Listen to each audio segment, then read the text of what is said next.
राजनीति, आंदोलन, किसान, करप्शन, गरीबी, इन सभी मुद्दों पर आवाज उठाएगा अब तक न्यूज इंडिया। सत्ता के आगे जब भी सवाल कमजोर पड़ने लग जाए तो सवाल उठाने पड़ते हैं। बोल के लब आजाद है तेरे, बोल के सच जिंदा है अब तक।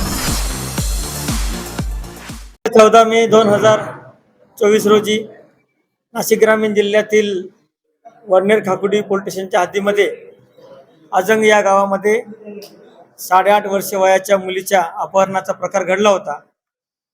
त्याच्यावरून पोलीस स्टेशन येथे गुन्हा दाखल करण्यात आला होता।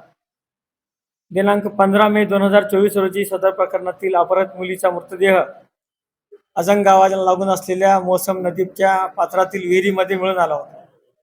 सदर प्रकरणामध्ये मयत मुलीच्या मृतदेहाचे पीएम रिपोर्ट शासकीय रुग्णालय धुळे येथे तज्ञ डॉक्टरांच्या उपस्थितीमध्ये करण्यात आले होते। डॉक्टरांच्या प्राथमिक रिपोर्टनुसार सदर प्रकरणामध्ये कुठल्या तरी टणक वस्तूचा मार लागल्यामुळे सदर मुलीचा मृत्यू झाला असल्याचे लक्षात आले। त्यावरून सदर प्रकरणामध्ये खुनाचे कलम वाढ करण्यात आली। या प्रकरणाचे गांभीर्य ओळखून मान्य जिल्हा पोलीस अधीक्षक सरांनी तात्काळ घटना ठिकाणी भेट दिलेली आहे। त्या भेटीअंती त्यांनी तपासाचे प्रकरणाचे गांभीर्य ओळखून विशेष तपास पथकाचे गठन करण्यात आले होते। सदर तपास पथकाला additional SP Malegaon, DySP Malegaon शहर आणि डीवायएसपी मालेगाव ग्रामीण हे मार्गदर्शन करत असून सदरचा तपास हा महिला पोलीस निरीक्षक ज्योती गडकरी मॅडम आणि इतर 8 ते 9 लोकांच्या पथकाकडून करण्यात आला आहे। केलेल्या तपासामध्ये या प्रकरणामध्ये 2 आरोपी आम्हाला निष्पन्न झाले आहेत।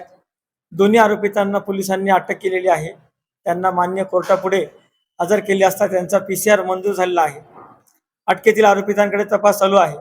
अटकेतील आरोपितांकडे केलेला तपास आणि सदर गुन्ह्याच्या अनुषंगाने केलेले तांत्रिक विश्लेषण पुराव्यांती असे लक्षात आले आहे की दोन्ही फिर्यादी आणि आरोपी हे एकमेकांचे शेजारी आहेत।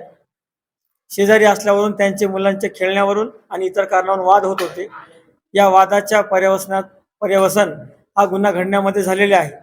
सदर गुन्ह्याच्या अनुषंगाने मयत मुलीचे वय कमी असल्यामुळे प्रकरणाबद्दल जनमानसातून संतापाच्या प्रतिक्रिया आल्या होत्या, परंतु पोलिसांनी प्रकरणाचे गांभीर्य ओळखून सतर्कतेने तपास करून अतिशय कमी काळामध्ये 2 आरोपी पुराव्याशी निष्पन्न केलेले आहेत।